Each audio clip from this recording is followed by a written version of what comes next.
bir dünyam var, dört yanımda tüm insanlar. Sevgi dolu bir dünyam var, dört yanımda tüm insanlar.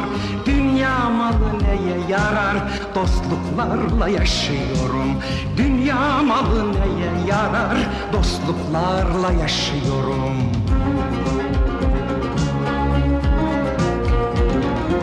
Şiirlerde, romanlarda, gelmiş geçmiş zamanlarda, tamburlarda, kemanlarda, şarkılarda yaşıyorum.